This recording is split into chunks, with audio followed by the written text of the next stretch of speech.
Ladies and gentlemen, this is the program on constitutional government, and our speaker today is Philip Kennicott. Philip Kennicott is the art and architecture critic of the Washington Post, and in 2013 he won the Pulitzer Prize for criticism. He's a graduate of Deep Springs, a small institution, a junior college in the east of the Sierras in mountainous and deserty California, where my father went, and I have some connections to the Telluride Association, which is associated with Deep Springs. But then he went to a more usual place, Yale, to get his BA in 1988. He majored in philosophy and graduated with a summa cum laude. But this wasn't enough to get him to make him interested in going to graduate school, and so he became a journalist, a writer. He's also a musician. He plays the piano and harpsichord, and he's a student of the arts, of architecture and music.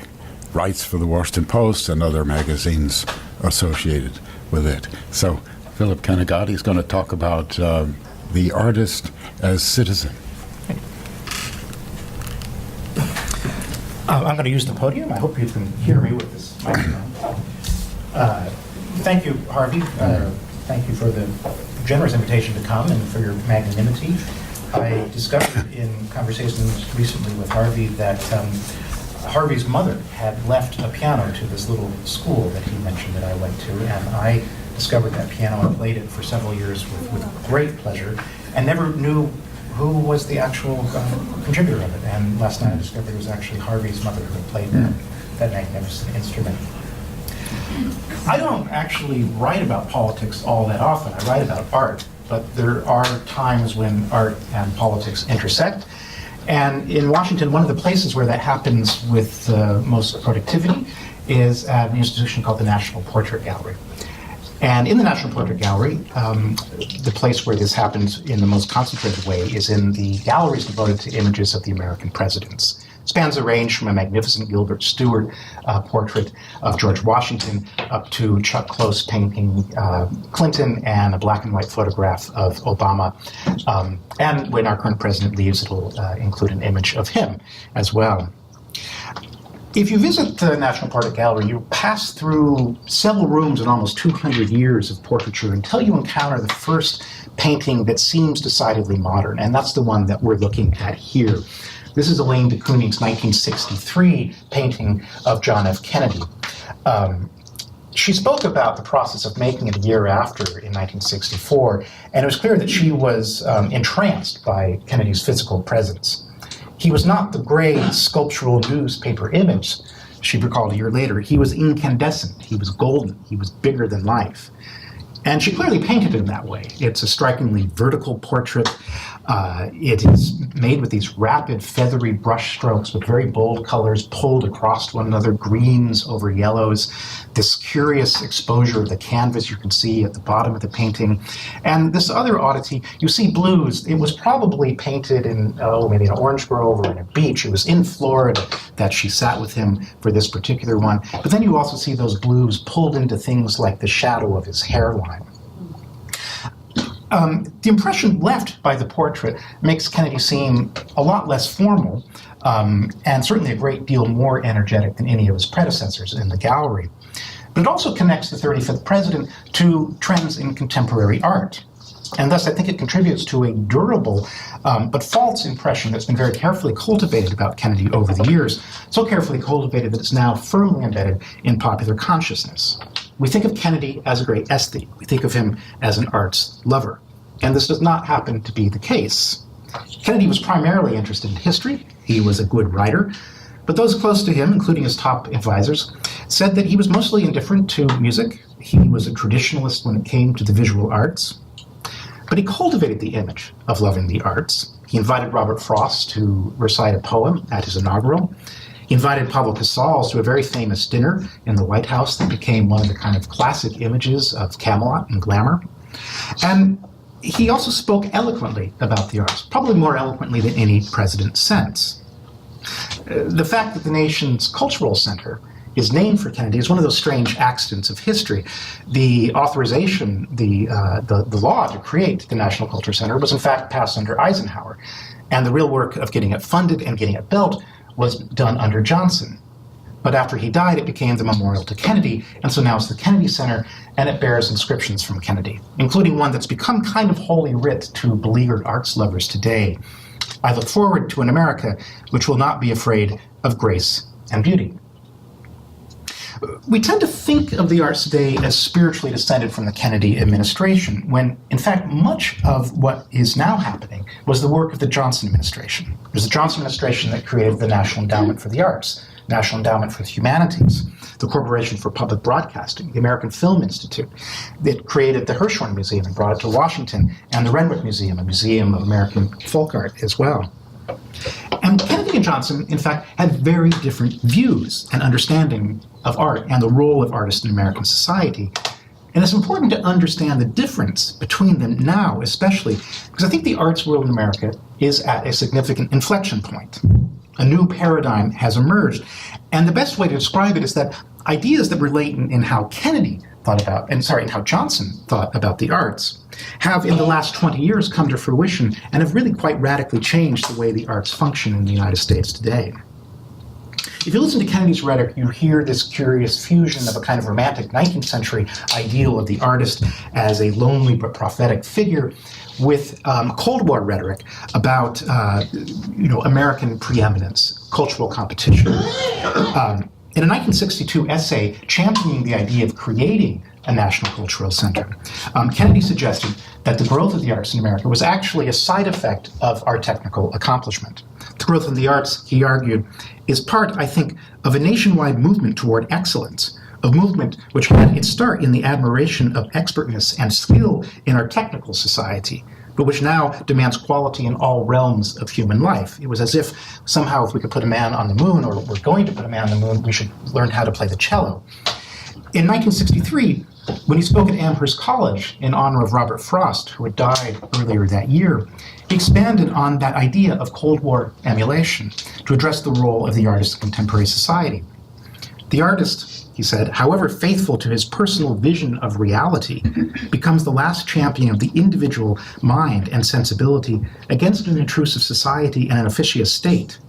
The great artist is thus a solitary figure. He has, as Frost said, a lover's quarrel with the world. Compared to that, when Johnson speaks about the arts, it sounds a bit more like he's interested in an infrastructure problem. There were needs of the body and there were needs of the mind, and the goal of government was to get the resources of art equitably distributed to meet the needs of the mind. In his Great Society speech, he sketched this ideal. He said, "It is a place where the city of man serves not only the needs of the body and demands of commerce, but the desire for beauty and the hunger for community." The agencies that he created, including the NEA and the Corporation for Broadcasting, were envisioned in some ways as akin to the interstate highway system. They were ways of distributing cultural goods, getting them to as many people as possible. Johnson does use words like excellence. He does think on occasion in Kennedy's terms about American civilization, the importance of promoting that in the world. But mainly, he saw art not in the terms of Matthew Arnold. It was not about the best that has been thought and said, but as a generalized impulse to creativity, an impulse that was spread throughout the land. At the signing ceremony for the creation of the NEA and the NEH in 1965, he expanded that idea of kind of the locality of the arts. He said, "It is in the neighborhoods of each community that a nation's art is born. In countless American towns, there live thousands of obscure and unknown talents." So we have two very distinctly visions of the arts during this period. One sees the artist as solitary, lonely, serving society by standing apart and being critical and being observational, and striving for an excellence that surpasses a generalized sense of creativity. That's Kennedy's model. Johnson's model sees artistry as innate, something in all of us to be discovered and shared, a common property. And the professional artist is, in a sense, a servant within the community. One of his jobs is to bring that innate creativity out of people in the local setting. It's curious that when Congress debates whether or not we should create the NEA and the NEH, it echoes some of these questions, some of this tension. Should the resources, the limited resources available for art, be equitably distributed across as far, a far and wide thing? Should they be given to amateur artists, to folk artists as well? Or should they be concentrated in the cities, in professional arts organizations that would be capable of creating art that would compete with the best that was on view in any of the artistic capitals around the world, including, at that point, Moscow and Leningrad? When he established an advisory council on the arts, this was, in a way, a sop to the people who wanted him to do more for the arts. Kennedy warned against diminishing the importance of professionalism in the arts. He said that the rich range of amateur activities which abound in our country should not be seen as a substitute for real professional. By contrast, Johnson embraces a far more diverse sense of the arts. So despite the glamour of Kennedy's rhetoric, it really is Johnson's view of the arts that has come down to us today, and particularly in an idea that gives the title to this talk, The Artist as Citizen.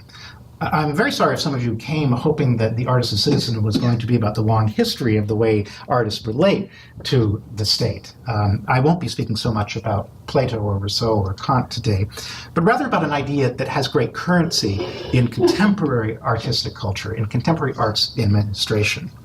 It's an idea that has been championed far and wide in this country. The preeminent cellist Yo-Yo Ma has used his formidable reputation to encourage a new generation of citizen artists, as he calls them.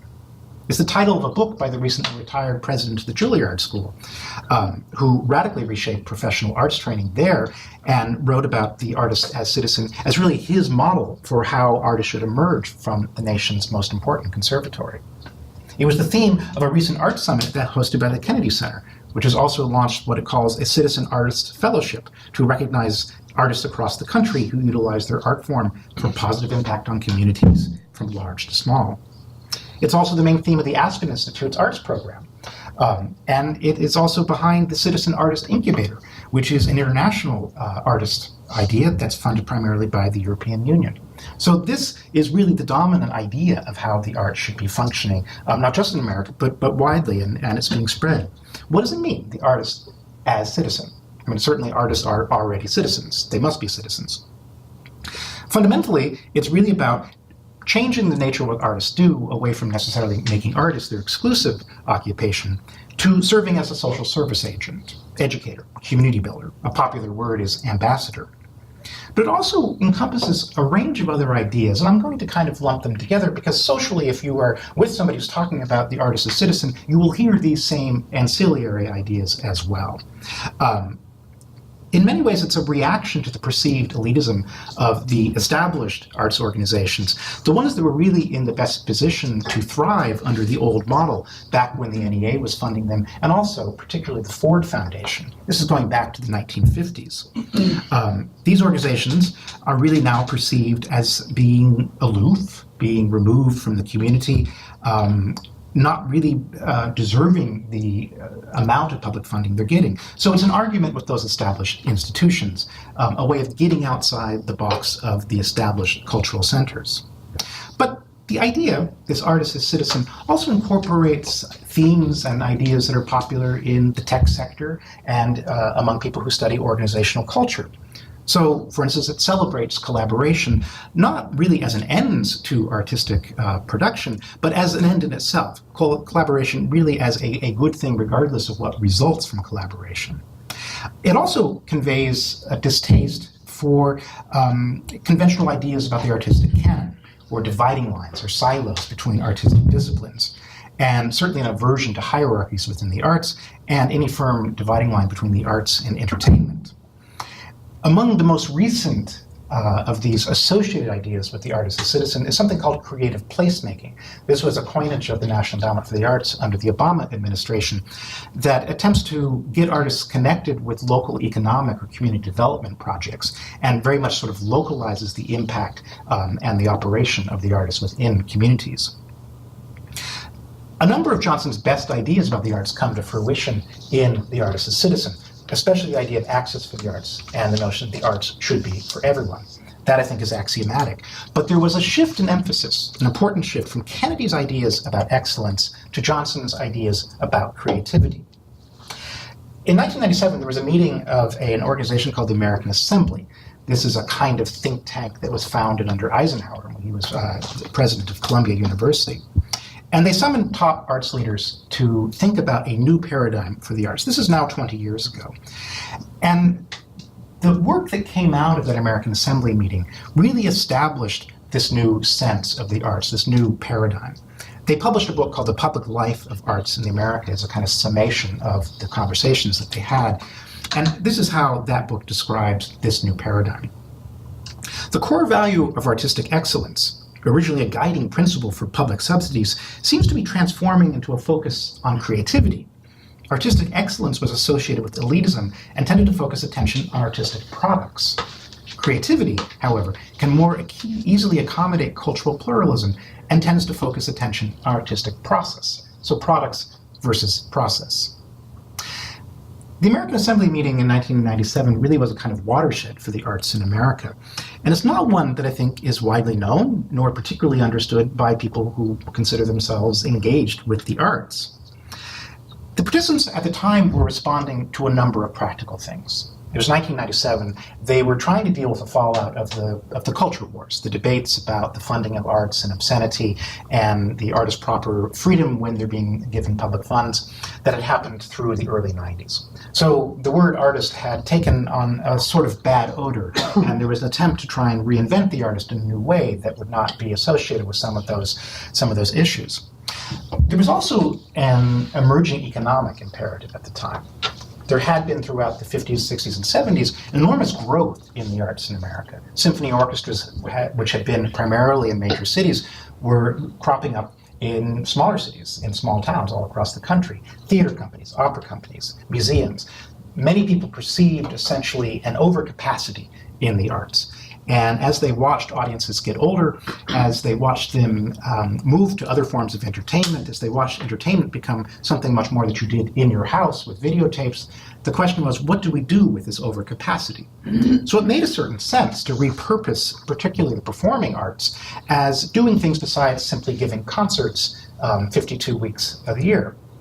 If you could take people away from the concerts and not have half sold out halls and have them working as educators, working in the communities, that was a useful way to fulfill your obligation, which often was a union contract employing these musicians at a relatively good salary for the entire year.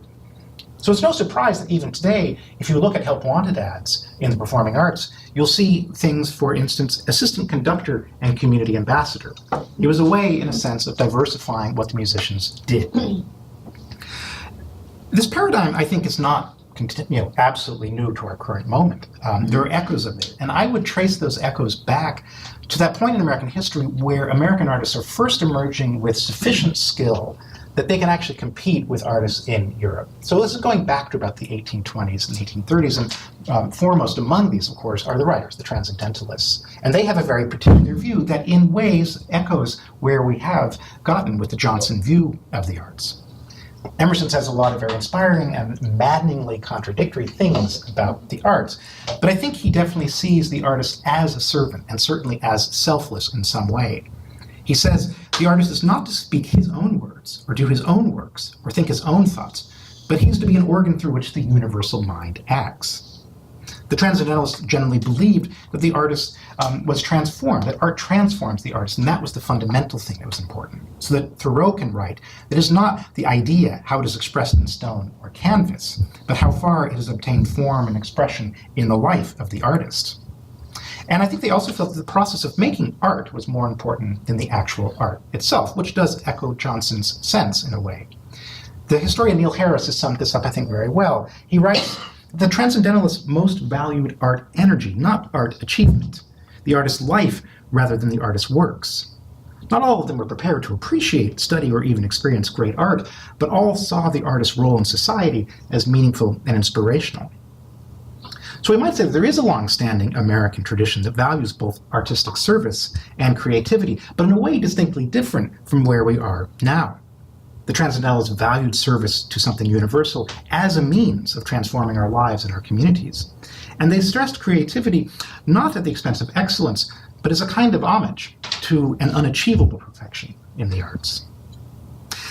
The paradigm change suggested by the American Assembly 2 decades ago is now complete. And I think there's a disturbing degree of uniformity and even dogma in the professional arts world today. We see things like the basic metaphors for talking about how and where art is made changing. The artist doesn't make art in the lonely, drafty garret anymore. The artist makes art in the kitchen. Or as one current arts advocate puts it, the places in which people make culture might be thought of as cultural kitchens, where people sort out thought issues and create the identities and forms of representation that they share with each other and offer the rest of the world. It's a cumulative activity of making a meal and sharing a meal together. Advocates for the idea of the artist as citizen are vehement that there is no contradiction, no tension between excellence and the idea of public service. And they are right. It is not necessarily the case that if an artist performs public service, that the quality of their work is going down.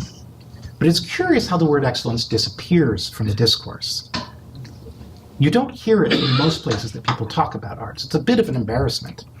A mission statement for the 2017 Kennedy Center Arts Summit described the purpose of the Kennedy Center. It says, "We honor President John F. Kennedy's legacy through ideals of courage, service, justice, freedom, and gratitude." There's a curious word missing in there, and it's a word that mattered to Kennedy greatly, and that's the word excellence. Kennedy's insistence on excellence is not the only thing that goes silent in this new paradigm. There isn't really much interest in landscape, in nature. Sometimes landscape will sneak in through the back door through the question of environmental art, but the notion of an individual encounter with the landscape is not really a subject of much of what's happening in the art world today. I think artists who by temperament are not particularly extrovert, who are not necessarily good at public speaking, who are not entrepreneurial, are handicapped within this new model of the artist as citizen.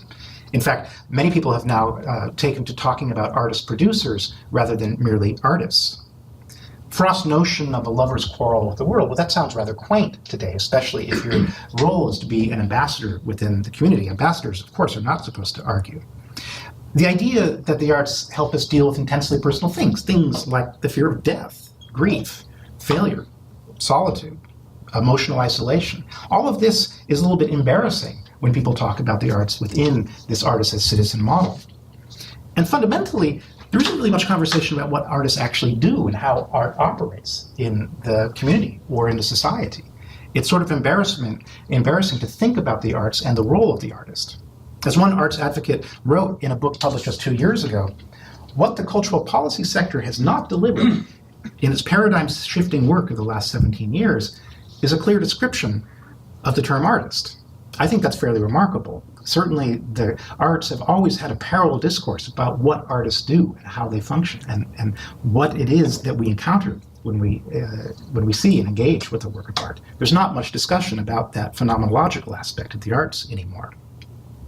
But what I missed most, I think, in the current discourse is any conversation about loneliness, about the importance of solitude, about ideas like silence and reflection.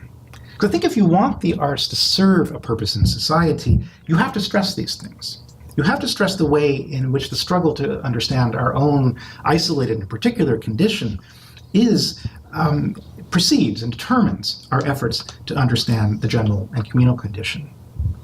I may be unfair to criticize people who are in the business of arts administration and arts policy for not being sufficiently poetic or humanistic about the way they talk about arts. But policy is not unrelated to the kinds of questions that we ask. It's not unrelated to the kinds of people who will thrive under a given policy. It's not unrelated to those who will benefit from policy. In the same book that Kennedy wrote his essay on the arts in America, this was a book championing the creation of this National Cultural Center that eventually became the Kennedy Center. James Baldwin also wrote an essay. One wouldn't necessarily think of Kennedy and Baldwin necessarily as having as much in common as they do, but as you compare what they wrote for this book, there is a striking commonality. And I'm going to end with what Baldwin wrote, because he says it far better than I possibly can. The artist, Baldwin said, must actively cultivate that state which most men avoid, the state of being alone. That all men are alone is a banality because it is very frequently stated, but very rarely on the evidence believed. Most of us are not compelled to linger with the knowledge of our aloneness, for a knowledge of that can paralyze action in the world. There are swamps to be drained, cities to be created, minds to be exploited, children to be fed. None of these things can be done alone. But the conquest of the physical world is not man's only duty. He is enjoined to conquer the great wilderness of himself. But precise role of the artist, then, is to illuminate that darkness, to blaze roads through that vast forest, so that we will not, in all our doing, lose sight of its purpose, which is, after all, to make the world a more human dwelling place. Thanks for your indulgence.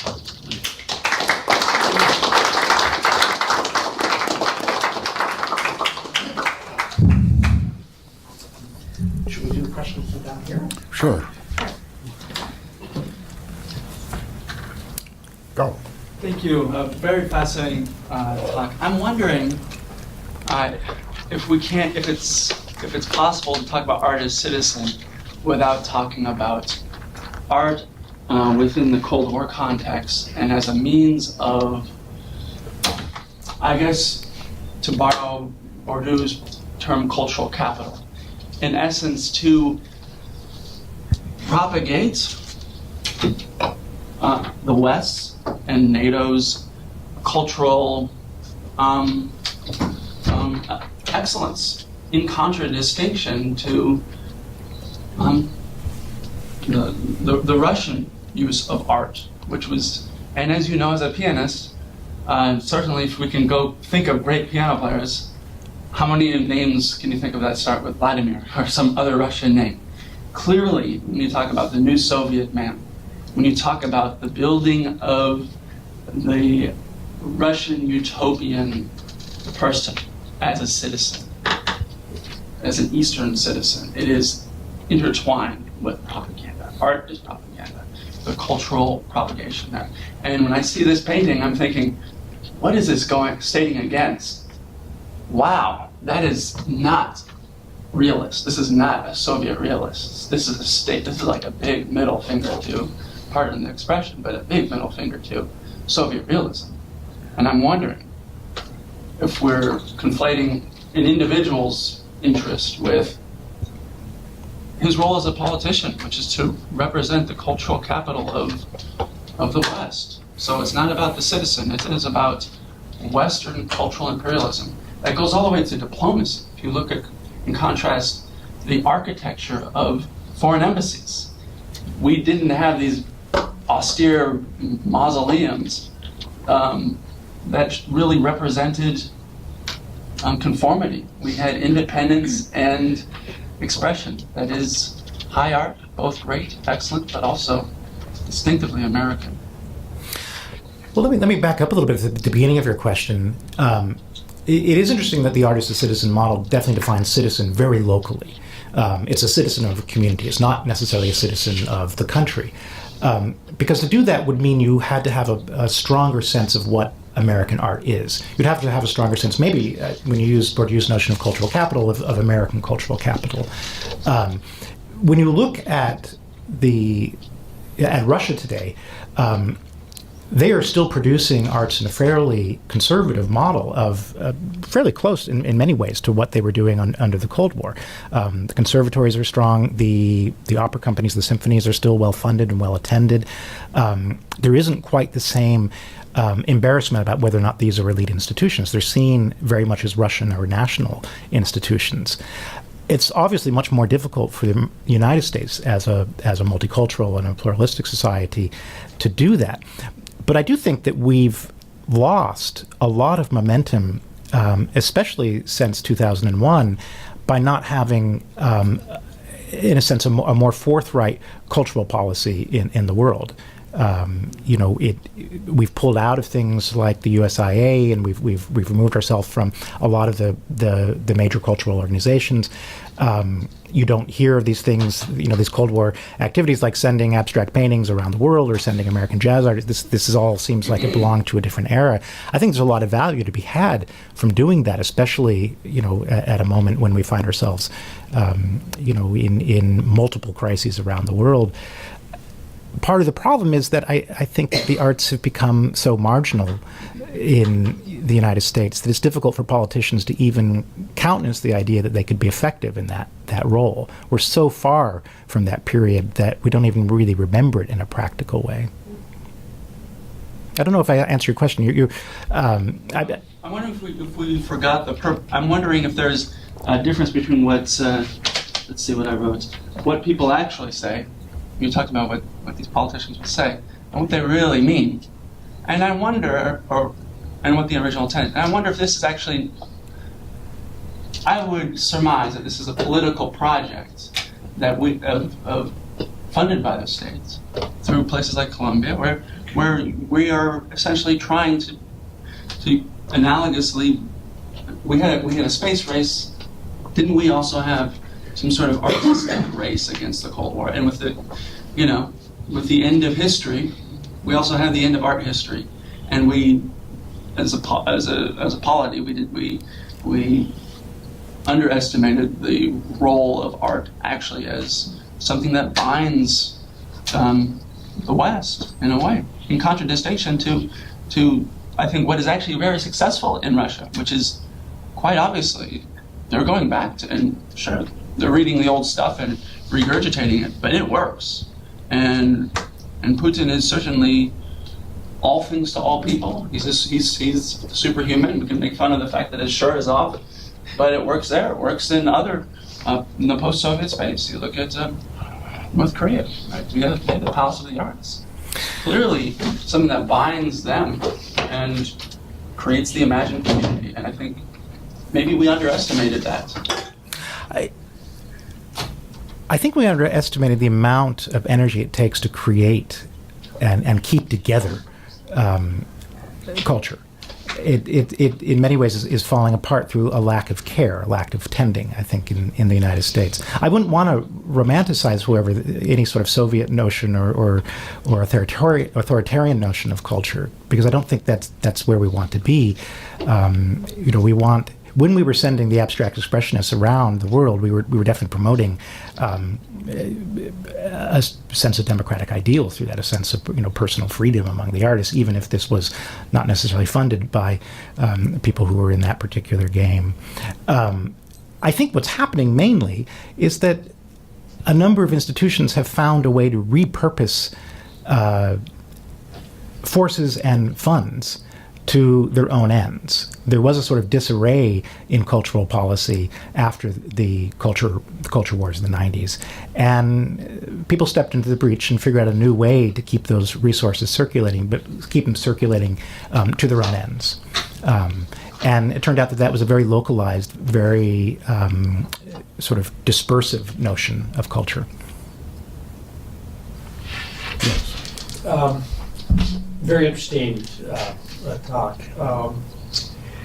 I'm wondering, it seems to me as I was listening to you, and then I was also thinking about what contemporary artists are doing, that there seemed to be some diversion between these ideals that art institutions and curators of art institutions are propagating and what artists are doing. Because if you have plowed through a postmodernist novel or poetry or gone to a contemporary art museum or listened to a contemporary music, what strikes you is that it's basically inaccessible to everyone except perhaps the creator and perhaps a small circle. And it seems to me that's what artists are doing, and I find it difficult to, so in some respects, they're in that isolation that you referred to with Frost, except that they've gone, I think, several degrees beyond that. How does it fit in what they are doing with this objective of the promoters of the institutions? I think that there's a kind of complex academic form of the arts that is now pretty much on the run in most places.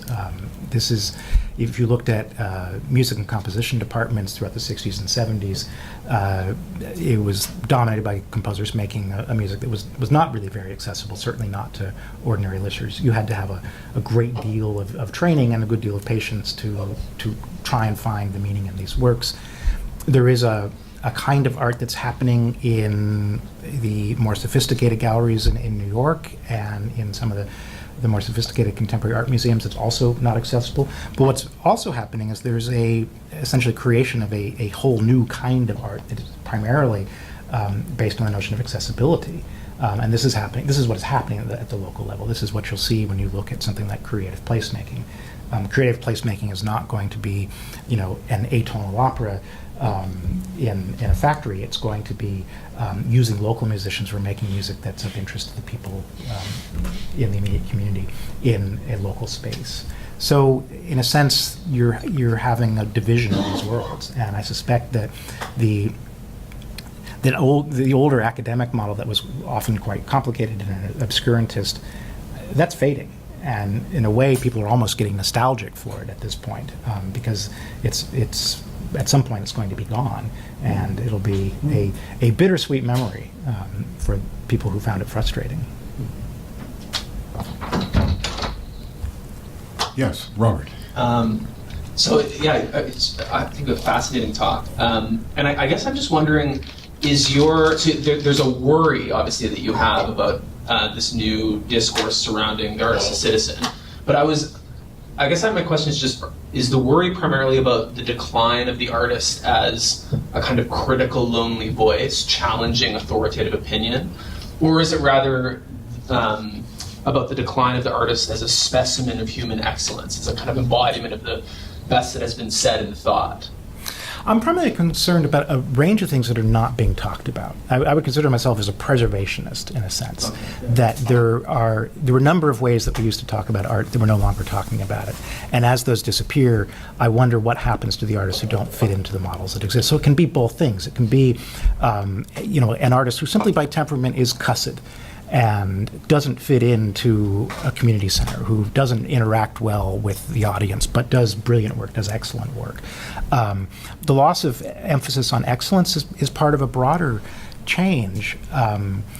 If you think, for example, of a contemporary museum, they have a tension between wanting to get lots of people through the front door and wanting to fill their academic and their curatorial mission. And in a sense, it becomes a question about how much, where's the balance between those things? And my concern, essentially as a preservationist, is that those functions are often these, the academic, the curatorial, the advancing the discourse about a particular painter, that's getting slighted. And most of the forces in place are going to continue to sort of swing the balance towards the idea of access, so that you end up having shows that are not very good but get lots and lots of people through the front door, and that then becomes the metric by which the museum says they're succeeding. And if you want to sort of see where any particular institution falls on this scale, just look at how they talk about their parameters for success. Do they say, 250,000 people visited, or do they say this exhibition changed the understanding of X or Y or Z?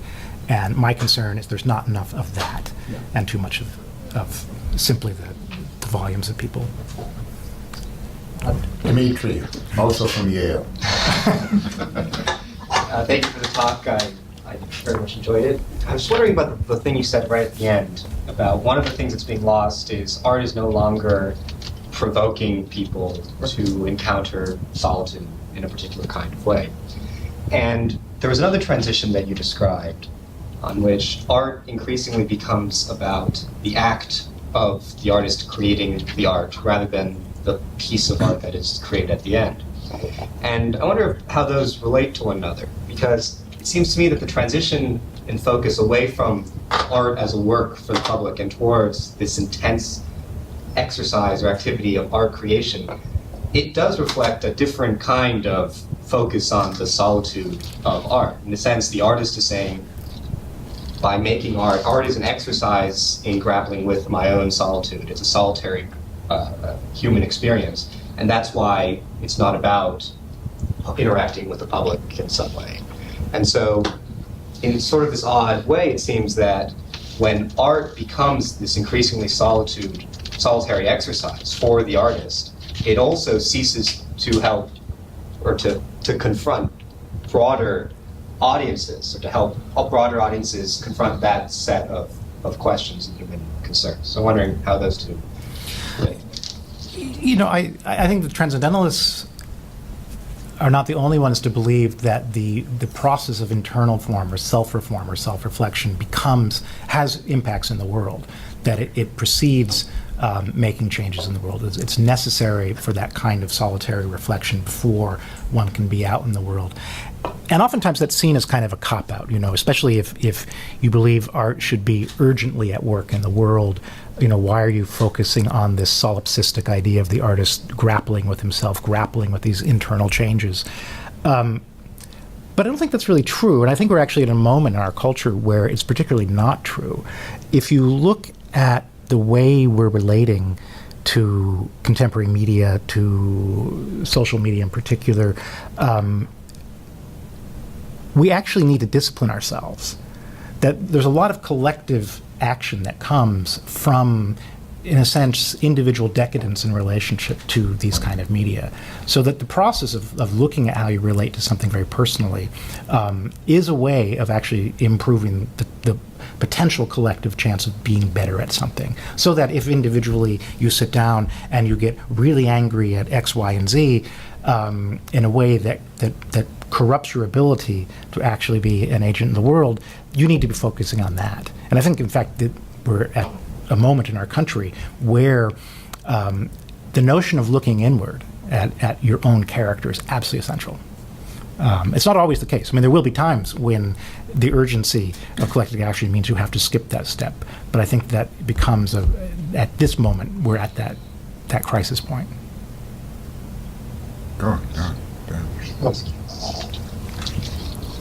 It was very interesting description of how sort of policy shifts, right, have changed our experience of art and which art is really promoted. But I guess I'm wondering if the crisis isn't more profound and internal to art itself in a way. I'll give a couple of examples to think maybe that might be the case. There's a period when I was a grad student trying to make money overseas, adjuncting at art schools, at Beaux-Arts in Paris and Bezalel in Israel. And one of the things that really struck me about this is a student wouldn't say to you, I'm a painter or a sculptor. They'd always say, I'm an artist. Their grandmother would ask them what they do, they'd say, I'm an artist. That's a fundamental distinction as artist and non-artist, and not the particular craft they did. And this was often connected to the fact that their medium wasn't specific to a craft or a place or something particular, but it was bound up with video, so that the distinction in a way between artist and non-artist was effaced by what they could do with this little thing. So everything became part of their art, so that just them living their lives, documenting it in various forms, was their art, really won. And it struck me that this is related to shifts that occurred within art history, really, in the 20th century. You think of Duchamp on the one hand, Warhol on the other, ready-made and pop art, both of which, it seemed to me, shift what we thought was the relationship between an art object and a non-art object in opposite directions, you might say, introducing a kind of crisis in the work of art. And I think part of that crisis was what you were referring to, the kind of retreat in esotericism, higher forms of community building around being a part of the understanding of conceptually that crisis. But I guess, now I'm meandering, as a question, could the crisis be bound up with movements in Western art altogether, about the status of the work of art and the breakdown of the distinction between art and non-art, such that now we can say everything is art in a way that I think you're detecting, and I'm sympathetic with, nothing is art. Mm-hmm. I think you're absolutely right that they are related. I don't think we'd be at the point we are now if there hadn't been those changes that you've identified. When you look at the value, the positive value of working across artistic disciplines, I mean that's kind of axiomatic in art schools today, and there is a lot of value to it. I mean, there's a lot of interesting stuff that has come. There's a lot of art that simply would not have existed.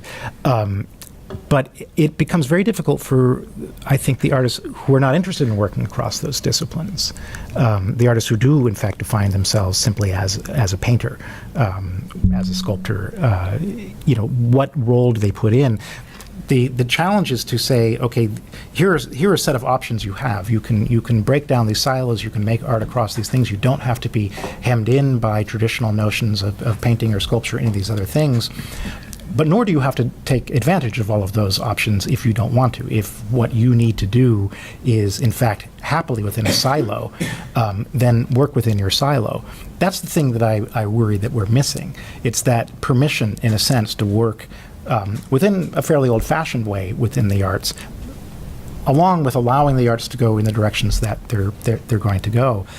When I said in the speech that, there's not much talk about what the artist actually does, well, that relates exactly to what you're saying, because as soon as you begin to talk about what the artist does or what art is, you get precisely those questions, the breakdown. I mean, one of the reasons that we can't define art is that to do so, in a sense, is to violate somebody's rules about it.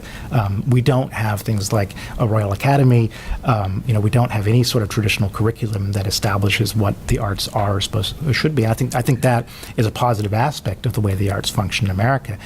The residue of that is that we get to the point where it's very difficult to have a conversation at all about what the arts are or should be. I have some follow-up questions on the previous ones here, Nathan's. And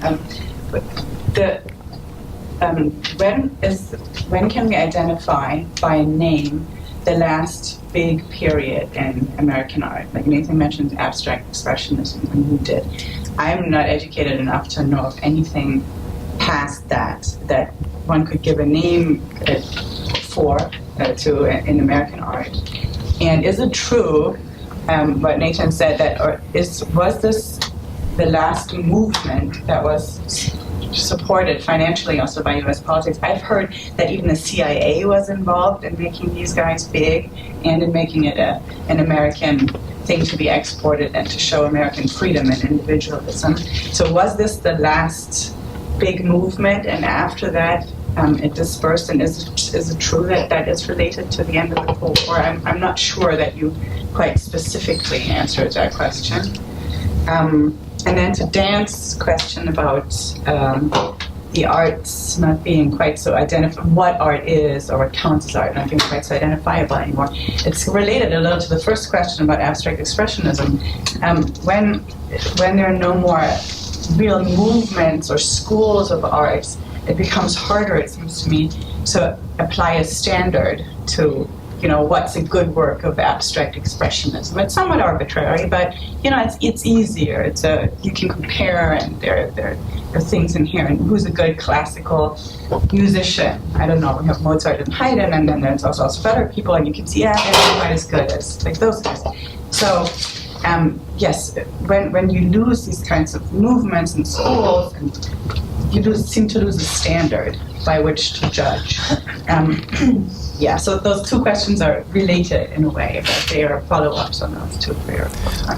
So to the first question about is abstract expressionism the last point at which there's a kind of identifiable movement? No, I mean, you have pop art, you have minimalist art, you have conceptual art, you've got video art, and these things are all kind of either emerging out of or well after abstract expressionism. Probably what is more to the point is that with abstract expressionism, you have really one of the last points at which the artist is defined in kind of 19th century romantic terms, where you're talking about personal expressivity, you're talking about individual vision. A lot of the art movements that come after that really depersonalize the artist in relationship to the art. I mean, World didn't do most of its own. Right, so you have things like a factory that produces art. You explicitly celebrate the withdrawal of the artist from the art-making process. So it becomes about a self-abnegation rather than a personal expressivity. So I think that's the moment at which something does change. But these movements continue. Having a name, having a label for something obviously gives you purchase on it. It lets you kind of sort it. It lets you look for precedents and influences. It gives certainly the critic and the viewer a sense of it.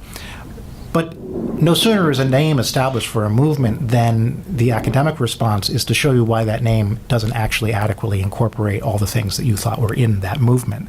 That seems to be a fairly natural process, right? You create the label, and then you dismantle it.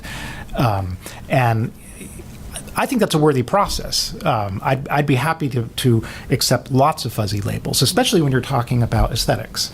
I mean, it's curious to me that people want aesthetic labels to be as hard-edged and as firm as they expect categories to be in philosophy or in the sciences. But it gives you something to work with, and it gives you something to deconstruct, which is, and that's an intellectual important process. It's not, you're not nothing, like you're not stabbing in the dark. Right, and they're kind of unavoidable. I mean, even if you go into an exhibition of minimalist art firmly accepting the proposition that there's no such thing as minimalist art, and this is actually the way a lot of exhibitions work these days. There'll be, this is an exhibition about X, and the primary message of the exhibition is to say there is no X, but come in and enjoy it. I think that's part of the process, and it may be fundamental to the way we deal with aesthetic ideas. We're constantly in the process of both creating and eroding them at the same time. One comment and one sort of question. So the comment is Ambrose Bierce many years ago wrote, ancient Greeks painted their sculpture, today painters chisel their patrons. But, and that was quite a while ago. But during the upheavals of World War II and the Soviet Union, a lot of European artists emigrated to the United States, taught in many universities around the United States. How big is that European influence on what we're seeing in American art over the past probably 30 years, 40 years? We're probably at a point where we're beginning to see that influence, which was enormous, beginning to fade. I think as that generation, passes on. Certainly within music. I mean, look at the orchestras that perform the soundtracks to our Hollywood films. I mean, these are orchestras made up of Jewish emigres from the old world coming over and performing. And those are also people who were teaching, who were in the conservatories, who played a huge role in just the everyday life of the neighborhood music teacher. The access, the piano lessons, the violin lessons. So I think that influence is I don't think we can even quantify it. I think we're also, though, at the point that time passes, and even the children of some of them are not as interested in that particular cultural inheritance, and so it's becoming less and less of a factor in the American culture. Hi, thank you for a great talk. I'm a grad student here at Harvard. I was taken with your comments that transcendentalists have a lot in common with the LBJ, emphasis on creativity, and that had me thinking about what Tocqueville has to say about artists in America, that Americans essentially aren't capable of the same kind of great art that Europeans are. And while that's obviously been disproven, we have our Steinbecks, we have Mary Cassatt, et cetera, et cetera. I wonder whether the JFK approach that emphasizes excellence is an aberration and a greater trend that emphasizes kind of creativity and the democratic process and the kind of practical utility of art rather than excellence. That's interesting. An aberration. It's an aberration that recurs with some frequency. I mean, if you go back and you look at some of the foundational debates about the arts in the United States, it seems like every generation is going to have one essentially about the American heritage versus the European tradition. There's a famous case in the early 19th century when a sculptor named Horatio Greenough was commissioned to create a sculpture of George Washington. And this was actually paid for with public funds, so the idea of the U.S. government funding the arts has been there for a long time. And he creates a sculpture of Washington sitting on a throne, bare-chested, to the way, in a thoroughly Roman posture. And this sparks one of the first really dramatic debates about the arts in America. There is a sense that this is ridiculous. This has nothing to do with America. Not just the fact that he's depicted as a Roman, but why are we paying this money to create, a sculpture of a man who did not himself want that kind of memorialization? On the other hand, you had people who were championing Greenough because this was the moment at which an American sculptor was putting something out there that could be on the world stage, that could be, judged alongside the works of European sculptors at the time. I think that happens over and over again. I mean, there's a kind of habitual tendency in America to sort of suddenly discover that we're capable of being creative. We're suddenly able to be. I mean, think of Van Cliburn winning the Tchaikovsky competition in Moscow. So I'm like, oh, we didn't realize that Middle America could produce, a performer at that level. And suddenly people are taking piano lessons and thinking, oh, it changes their sense of whether or not Americans can properly relate to the arts and creativity as democratic citizens. So I'm not sure about aberration. I think it's the sort of thing where we're surprised by it. Maybe not every day, but every decade or every couple of decades. I wonder if there's something in the language of excellence that doesn't necessarily sit well with the American approach to living to life together. That JFK. I mean, we all know the Camelot myth that is an aristocratic worldview, essentially, that their myth and how they sought to cultivate the arts very much in the style of Louis XIV or something like that, right?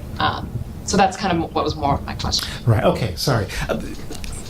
Excellence goes underground to other places. It's curious that we are not embarrassed to talk about excellence in, say, sports or in cuisine or in any number of areas, but we are embarrassed to talk about it in the arts or within so-called elite or high culture. But the notion of excellence, it seems it circulates, and it'll come back up into the arts at times, like when you have somebody like Van Cliburn win and you suddenly take pride in American excellence, or you have somebody like Kennedy. But the default position, I think you're right, is away from it, especially in the cultural realm. Martha. Sure. That was just terrific. Thank you so much.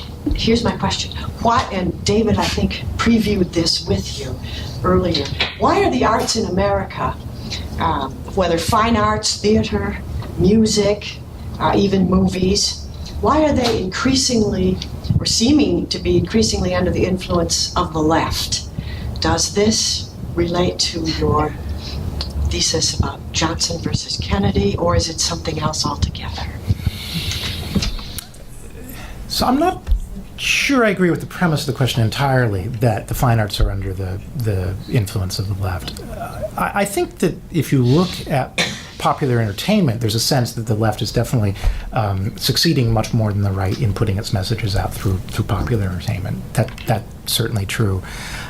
I look at, what I'm struck more by is how much the left has abandoned kinds of culture. You don't find reviews of Carnegie Hall concerts in the Nation. I think the left has been selective about the places in which it's interested in culture, and it's really kind of left the field in a lot of the places that may be of interest in this particular room. I think that's a mistake on the part of the left. As somebody maybe a bit to the left of some other folks in this room, I think that's a mistake of folks on the left. I would like to see them interested in that. I think you're right. If you go to the contemporary gallery scene in New York, the ideas and the interest in the subject matter there are definitely going to be seen as to the left of where the right is, just in terms of the things that they take up. I don't know whether that's simply if that's a historical reason that it just is sort of descended that way in terms of who went to art schools and who was teaching in them and who felt comfortable to be in them, or if there's something basically about a willingness towards experimentation, provocation that's more comfortable temperamentally to the left. It's probably a mix of both of those. I'm not sure that even among the high arts it's entirely a left-wing phenomenon, though. I think if you look at some of the artists who are making 7- and 8-figure salaries, their politics might be significantly more conservative than artists emerging straight out of art programs today. Have you seen Hamilton? And I wonder if you could give us an analysis or how it fits in with, does it fit in with what you have been saying today? I haven't. I have not seen Hamilton. I was listening to the radio in the car and heard parts of Hamilton, and I thought it was absolutely horrible, and I said so to somebody. But then they told me that, in fact, it was an NPR thing. It was a high school group performing songs from Hamilton, so that I hadn't actually heard Hamilton. So I had to retract my opinion of it. It's coming to Washington, I think, later in 2018, so that'll be my chance to finally see it. All right, good. I guess in terms of access, I'm sorry to interrupt, but I'm just thinking, I'm trying to ask this question, and that hasn't really been answered, which is, isn't this, we're taking for granted that art as citizen is the topic, it's a fait accompli, but is that really the case? And to go back to Bourdieu, I wasn't referencing Bourdieu, I was actually kind of translating Bourdieu to an aggregate level. If we think of the state as a person, as an entity endowed with capital, then we can see that the cultural capital of a nation might actually be its resource. And this was something recognized by educators, and just as John Dewey, right? So we want to make people literate. We want to make people also knowledgeable with the arts. We had the young people's concerts, we had orchestras, we had pianos in basically every house. This was also for moral purposes, but also to bind the nation. And during the Cold War, it seems like, at the very least, we had state investment. And actually, even during the Great Depression, we had art projects, we had artists who were significant state investment. Exactly, among the left and the right. These were not marginal positions, but this was actually the state intervening and supporting, not really questioning exactly what the content is. And maybe we don't even need to have that conversation, but maybe the conversation is, why are we divesting as a state, as a polity, from arts in general? And isn't that the problem? The commercialization of the arts, rather than viewing the arts as a public good, both in terms of educating people, because it doesn't matter whether it's abstract art or whether it's Chopin.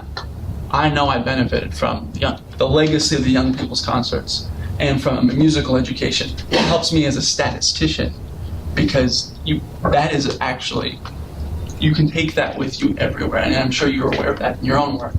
So that's my concern, is that our abandonment, our disinvestment in the arts as a nation. I mean, you go to the NEA, they now have a warning that basically says, oh, don't worry, we'll still be around for 2 years. I can tell you, they're actually scrubbing secondary reports on how the arts actually benefit at-risk youth. So not only is climate science denied, which is crucial for national security, we know this, but I'm wondering if this is also a problem for a crisis in democracy when we divest from the arts. So when you first mentioned Bourdieu, I was thinking in terms of the, cultural capital, the personal level, and the his critique of French society. And the critique particularly of elitism and exclusionary institutions, not in terms of a kind of national notion of cultural capital. On that level, I agree with you entirely. I do think it's a terrible disinvestment. I think that institutions built up over decades and centuries can become fragile and collapse very quickly, and there is a terrible watershed moment especially in the performing arts today, the traditional form of performing arts, where you're going to see orchestras across the country go out of business. You're going to see fewer theater companies, fewer opera companies. This is to me deeply disturbing, and it's sad to me that we use only a commercial model for assessing the value of those things. The sense that if they can't pay their way, if they can't attract an audience, therefore they're obsolete, and we should be done with them, and not recognize a greater national importance, a greater social importance of these institutions. What about philanthropy, which is for treating it as a public good, but not from the government? Philanthropy is a great way of supporting these institutions, but philanthropy itself is changing. Where people want to put their money is changing. Philanthropy is becoming much more, people want to see the results. They want to see the practical impacts of their philanthropy. The arts don't give you those impacts. I mean, it's a much different thing to say that you have inoculated this many children against this particular disease than it is to say, here's the impact of the young people's concerts over a generational or two-generational time frame.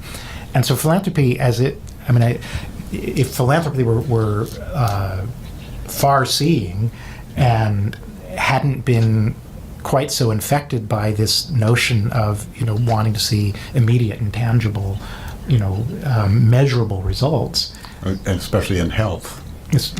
Focus on health.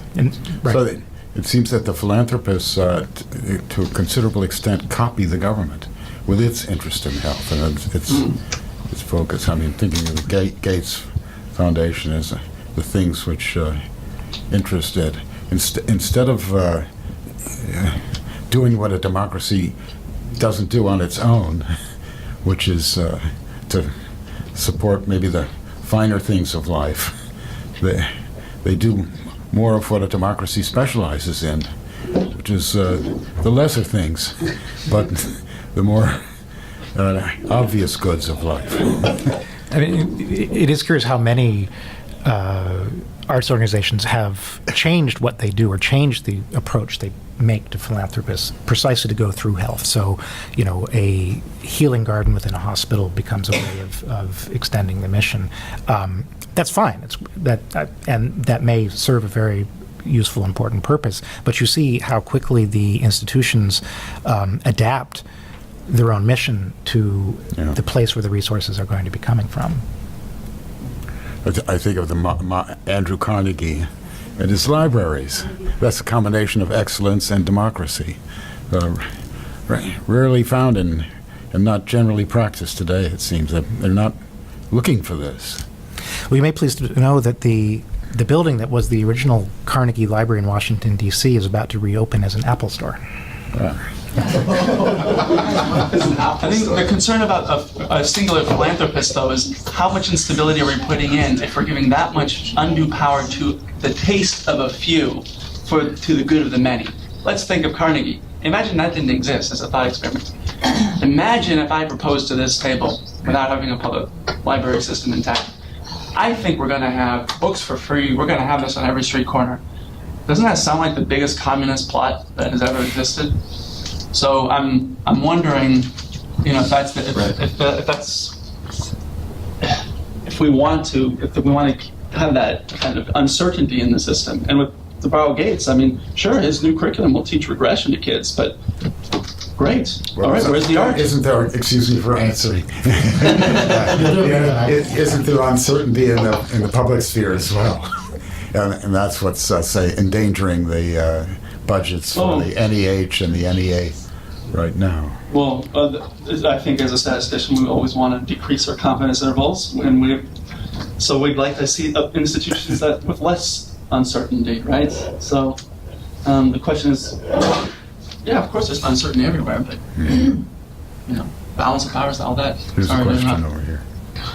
Hi, I had a question. You were talking about spin-offs and pop art and how, obviously art is a freedom and, everyone has a judgment, sort of like beauty is in the eye of the beholder. There's old school art, like poetry is considered under art. Now, what about like rap? Now it brings in another multicultural and people are using that as a political and artistry. So like, where does that fall? That's a newer type of art, which when would rap have started? Like in the 70s, would you say? I'm going to plead ignorance on a lot of the subjects, on the question of rap, but continue. I'm not sure. Okay, 80s, so I'm 90s. just wondering, like poetry is considered like, is it becoming more of a dying work of art? poetry. I mean, I think people would certainly argue that poetry is reformulating itself in things like rap, in things like Hamilton, which is written in a strong verse throughout. Does that contribute though? Do you feel like that's become an important part of art now, to especially art, in younger generation, and how that's like sort of falling into place, like you said, in the '60s, concerts and museums are sort of like backing down. So this is becoming like another spin-off of a generation, besides pop art and abstract and such. Right. I mean, I think certainly in 15, 20 years, when you talk about poetry, that word will mean much more things like contemporary poetry, like rap, than it will, reading Richard Wilbur. That's inevitable. That's going to be changed. I hope that there's, as poetry expands in its realms, that it remains connected back to those things, so that we see a continuity between, where poetry was in the 1950s and where it's going in contemporary culture. There's a slightly pernicious thing to believe that you've reinvented the form and can then, cast off any connections to the precedents. Which I think is worth resisting. Yeah. Not that I'm an expert on rap, but it would seem that rap's roots, part of its roots, came from dub poetry, which would be a political Caribbean, Jamaican type of protest. So it's democratic in a way, and then rap took it maybe in a different form, but its roots are somewhat democratic as far as, political speech.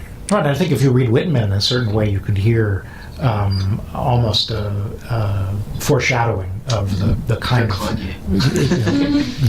Of Kanye,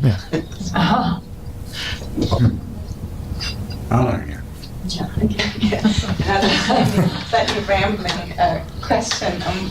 There was a question about the discomfort in a way with excellence and American discourse other than excellence of the mind, say, in the arts, but also I think in I don't know, maybe also math or in philosophy, versus excellence of the body, you could say broadly speaking, in sports. Everybody acknowledges that, they're fantastic athletes, but it's less comfortable to acknowledge that there are people who are simply more brilliant in their minds or more intelligent or something, because that goes to the core of the democratic order, I suppose.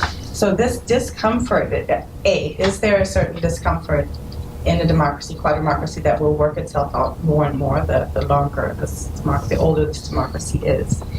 And does that go hand in hand with the question of the discomfort and, what's the use of art? What's the use of, who are you to go to a Mozart opera? It's not going to make anything in the world better. It's, the poor can go there. It's not going to change anything. So the arts seem to have gone more down the way of applied in terms of, they need to bring about change is social justice, they're related to identity politics, say, to whatever, feminist politics, these kinds of things, performance arts, raising awareness of, is this generally something that's taking place? I'm just asking you, and would the root cause of that be in part that, that the idea that you have to grapple with certain questions on your own that are not going to feed back into making, America more just, and that originally was the core of art, maybe that has gone out of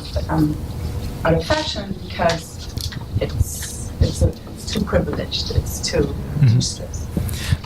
I think the general tendency is not towards greater comfort with notions of excellence, but to greater discomfort with notions of excellence. Yes, that was my point. Right. So, if you look back at even the debates about creating the NEA, they create professional panels to judge whether or not an artist is worthy of getting the money. And there's complete comfort level with the idea that there are some people who are skilled at making those judgments, and they're going to find good or better artists, and that's the natural process.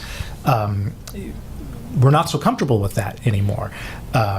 in fact, it's curious looking. This is a side, but looking at at the EPA and the discomfort with having scientists who have actually received federal money actually being on the panels to make judgments about that.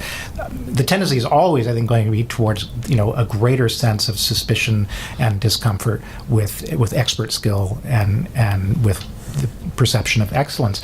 To the second part of your question, and thinking back to Bourdieu, the arts in an earlier model where people were comfortable talking about excellence and they were comfortable going into something thinking, I don't really know a lot about this, but other people do, and so I'm going to learn about it, and in a sense submitting to the idea of becoming more skillful at reading, more skillful at listening. When that was the model, the arts would form a community, and it could be a community that allowed people in. It could be an exclusionary community. As that breaks down, the arts have to find other social functions. If the arts aren't functioning, as Bourdieu would say, just to sort of sort us, then what else are they doing? I would argue they're actually giving us something of profound value, but let's lay aside the actual, individual relationship to the arts. What social function are they performing if they're not acting as gatekeepers or as exclusionary agents? And so, it's, I think, a natural tendency that they're going to go towards other social purposes. Working in the communities, activists, questioning identity, all the things that you mentioned. I think that is, that's inevitable, and that's the future. It continues in that direction. Henry. Thanks for your talk. Great talk. I was wondering what critics and curators, people who traditionally been trusted with making judgments sort of on behalf of other people, can do about this, and what their reaction might have done to contribute to the current situation. I talked to a British book critic who thinks that American critics are too weak and too open to art that isn't of high quality in a way that critics in other countries might not be. At this point, there just aren't that many critics in the United States. It's become, the ranks are fairly well depleted, but there are curators, and there are certainly people who are making these judgments. In the visual arts, curators are often closely connected to the market for art, and so, whether or not they're making fine distinctions of quality, they're certainly making effective distinctions because they have to, play their role within that market. I think what they should be doing is distancing themselves from that process and acting more critically, removing themselves from being sort of simply agents in the exchange of art, and be willing, have the courage to champion stuff that they think is good and leave stuff that they don't think is good to the side. I don't know about British critics versus the U.S. critics. I'm confident that the British critics feel superior to the U.S. critics in this regard, and they may be right. I think there's still a good remnant of a kind of, mudslinging critical culture in the British papers that we don't really have much anymore. Not because the critics have reformed themselves or become better people in any way, but because we're just not out there, where there's no one to have a conversation with. I'd be interested in your perspective as a critic of art to explain the discrepancy between mind-boggling prices that contemporary art brings with all the hedge fund managers and so forth. And if we're talking about excellence, the old masters which through the centuries have been validated in terms of their excellence quality, but yet the prices that they command are so considerably less than the contemporary stuff. I don't know, is it kind of a casino type of mentality with contemporary? Or?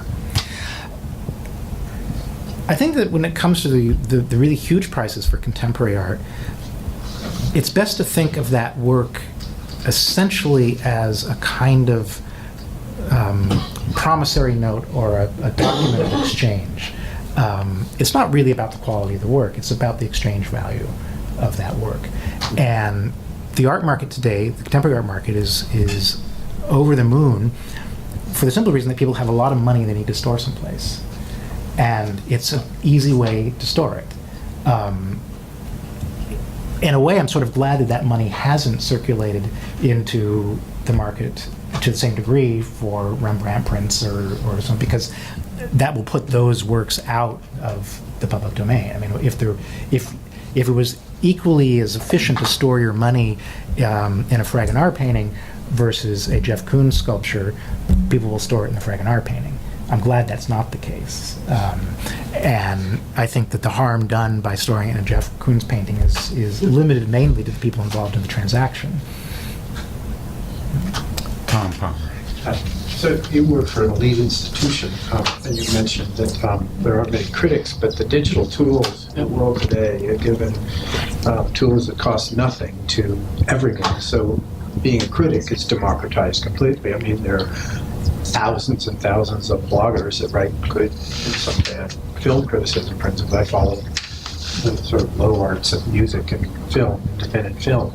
Likewise, those have been democratized beyond belief, and you can't even keep up with it. I just wondered if you might focus on the critic part of it and the fact that that's been democratized like the arts have. No, you're right, and the democratization of criticism goes from, people who are writing for established publications and making a living doing it, to people who are making half their living as bloggers and doing other things, down to Yelp and the kind of immediate, starred sort of criticism that people do for restaurants or films. So it's thoroughly democratized, and I think that's mostly a good thing. What I miss, and it's probably a function that I come out of a newspaper world, is a kind of an arena where a discrete number of voices are having a conversation with each other, and there's an ability to sort of respond and keep up with the discourse. And it's much more difficult as you get more towards the blogging kind of criticism. Then it's essentially impossible when you get to the Yelp style criticism to have a meaningful discourse. Lots of interesting things are being said, and that's great, but those things aren't necessarily being responded to or encountered, and to follow it becomes a really cumbersome, time-consuming process. They are, but very small communities, not broadly. Right. And it sounds like you've entered into those communities perhaps more than I have. I have a few voices that I follow, but oftentimes after reading something, I'll think, why isn't anybody responding to this? Where's the follow-up on this? Where is this going? And it's sort of frustrating. I guess I could be the one that does it. Only 3 people are reading it. Right.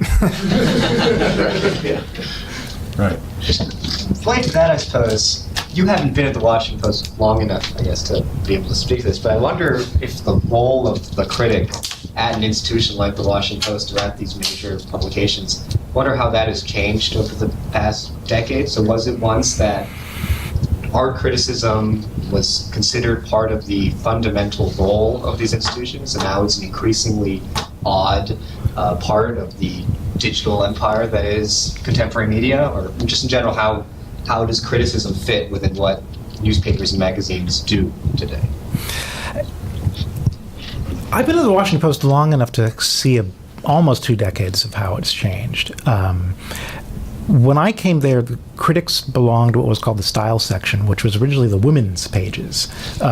This was seen as what you did when you weren't involved with the real work of politics in Washington. It was a kind of entertainment, and it probably made you a little better as a person to read them. Throughout the time I've been there, and even longer at other newspapers, there's always been a tension between whether or not the critic is writing about something, giving context to it, explaining history, essentially an essayist about the arts, or if they're telling you whether or not this is worth your money.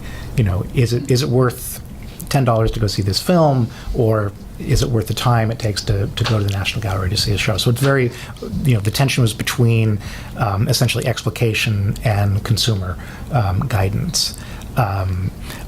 What's happened now is that because we know exactly how many people are reading exactly what things within the newspaper, there is a much more keen sense that not many people are reading about the arts.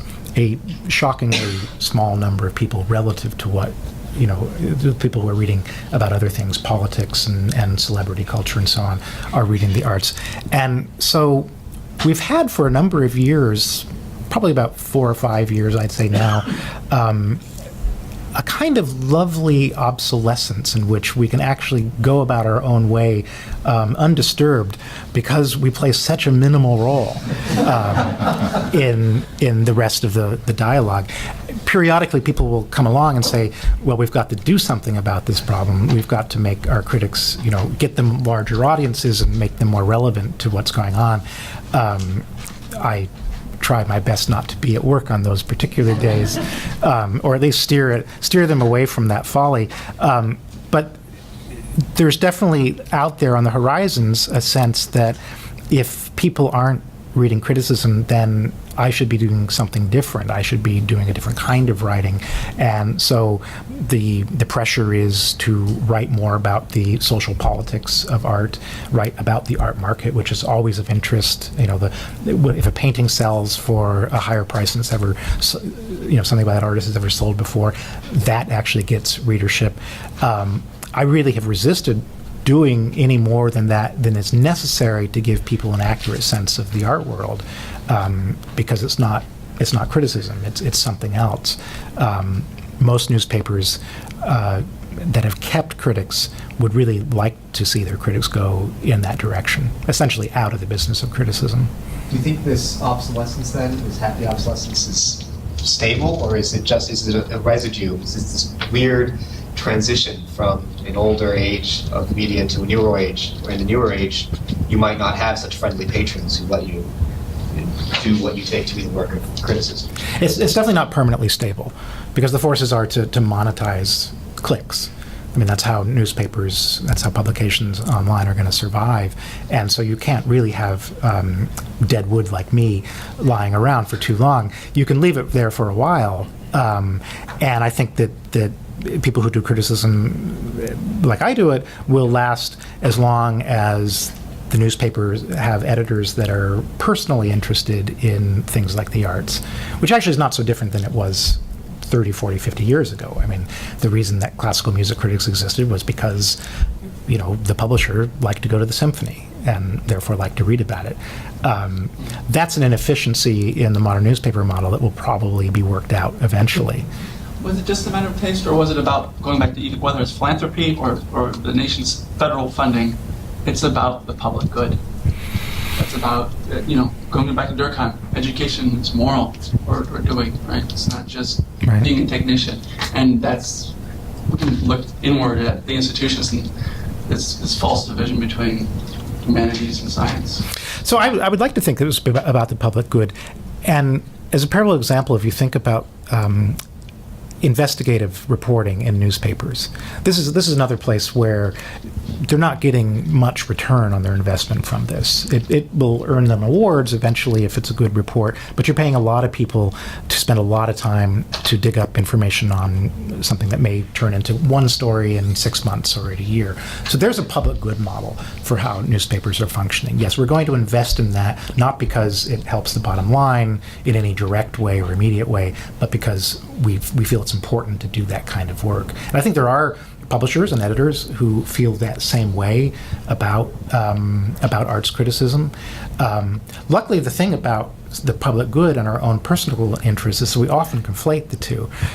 So their love of classical music and their sense that this is a public good can work to my advantage or the advantage of somebody who's writing about classical music. Last question. Do you have a quick judgment on the art museums of Harvard and Yale? I made a recent trip to Yale and was quite impressed. I really loved the museums at Yale. That's where I, started discovering museums.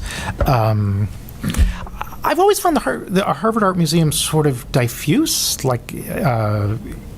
Yale's a fairly traditional art museum. You go in, they've divided British art into one side of the road, and they have all the rest. It's been a fairly conventional display of the art, which I think for undergraduates is a useful thing, like having categories, being able to identify movements.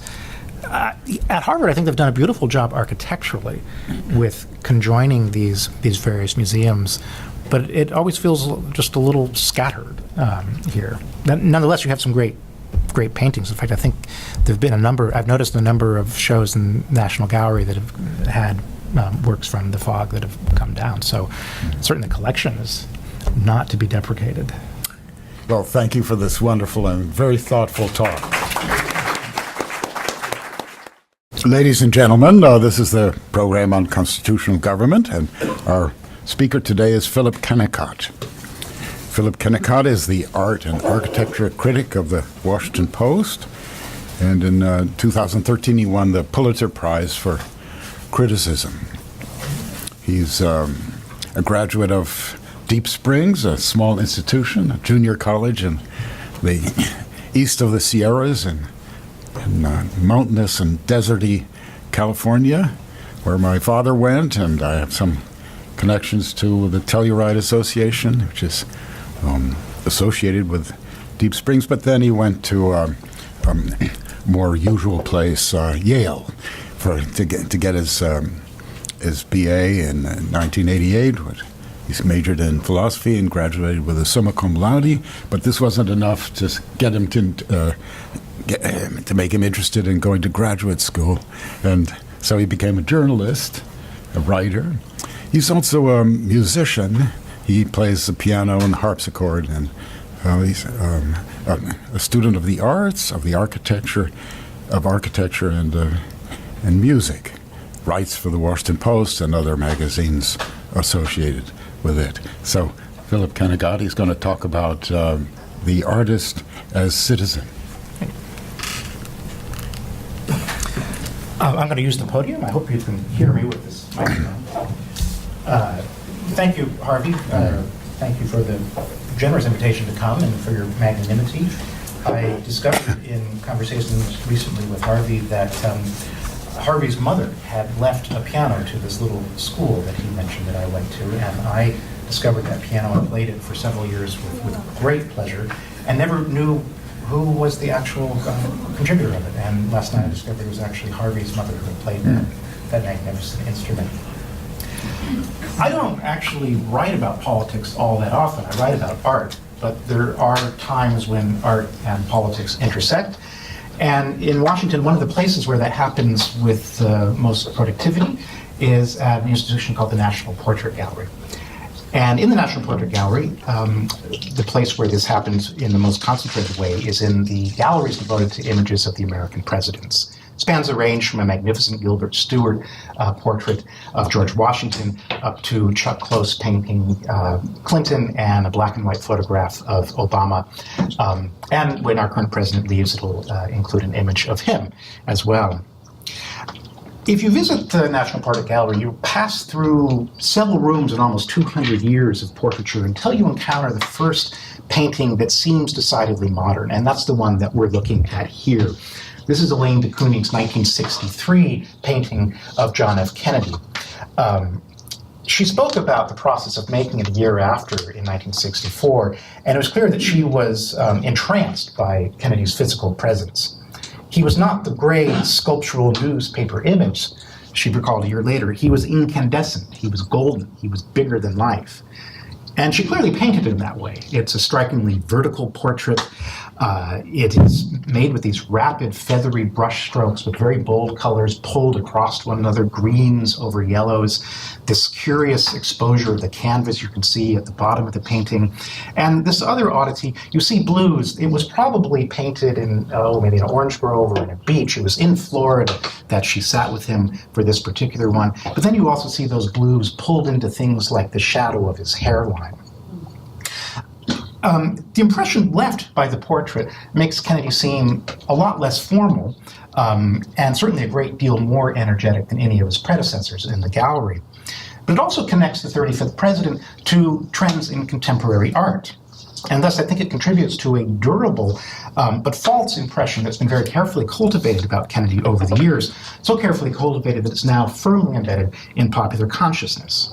We think of Kennedy as a great aesthete. We think of him as an arts lover. And this does not happen to be the case. Kennedy was primarily interested in history. He was a good writer. But those close to him, including his top advisors, said that he was mostly indifferent to music. He was a traditionalist when it came to the visual arts. The growth of the arts, he argued, is part, I think, of a nationwide movement toward excellence, a movement which had its start in the admiration of expertness and skill in our technical society. but which now demands quality in all realms of human life. It was as if somehow if we could put a man on the moon, or we're going to put a man on the moon, we should learn how to play the cello. In 1963, when he spoke at Amherst College in honor of Robert Frost, who had died earlier that year, he expanded on that idea of Cold War emulation to address the role of the artist in contemporary society. The artist, he said, however faithful to his personal vision of reality, becomes the last champion of the individual mind and sensibility against an intrusive society and an officious state. The great artist is thus a solitary figure. He has, as Frost said, a lover's quarrel with the world. Compared to that, when Johnson speaks about the arts, it sounds a bit more like he's interested in an infrastructure problem. There were needs of the body and there were needs of the mind, and the goal of government was to get the resources of art equitably distributed to meet the needs of the mind. In his Great Society speech, he sketched this ideal. He said, "It is a place where the city of man serves not only the needs of the body and demands of commerce, but the desire for beauty and the hunger for community." The agencies that he created, including the NEA and the Corporation for Broadcasting, were envisioned in some ways as akin to the interstate highway system. They were ways of distributing cultural goods, getting them to as many people as possible. Johnson does use words like excellence. He does think on occasion in Kennedy's terms about American civilization, the importance of promoting that in the world. But mainly, he saw art not in the terms of Matthew Arnold. It was not about the best that has been thought and said, but as a generalized impulse to creativity, impulse that was spread throughout the land. At the signing ceremony for the creation of the NEA and the NEH in 1965, he expanded that idea of kind of the locality of the arts. He said, "It is in the neighborhoods of each community that a nation's art is born. In countless American towns, there live thousands of obscure and unknown talents." So we have two very distinctive visions of the arts during this period. One sees the artist as solitary, but he cultivated the image of loving the arts. He invited Robert Frost to recite a poem at his inaugural. He invited Pablo Casals to a very famous dinner in the White House that became one of the kind of classic images of Camelot and glamour. And he also spoke eloquently about the arts, probably more eloquently than any president since. The fact that the nation's cultural center is named for Kennedy is one of those strange accidents of history. The authorization, the law to create the National Culture Center was in fact passed under Eisenhower, and the real work of getting it funded and getting it built was done under Johnson. But after he died, it became the memorial to Kennedy, and so now it's the Kennedy Center, and it bears inscriptions from Kennedy, including one that's become kind of holy writ to beleaguered arts lovers today. "I look forward to an America which will not be afraid of grace and beauty." We tend to think of the arts today as spiritually descended from the Kennedy administration, when in fact much of what is now happening was the work of the Johnson administration. It was the Johnson administration that created the National Endowment for the Arts, National Endowment for the Humanities, the Corporation for Public Broadcasting, the American Film Institute, that created the Hirshhorn Museum and brought it to Washington, and the Renwick Museum, a museum of American folk art as well. And Kennedy and Johnson, in fact, had very different views and understanding of art and the role of artists in American society. And it's important to understand the difference between them now, especially because I think the arts world in America is at a significant inflection point. A new paradigm has emerged.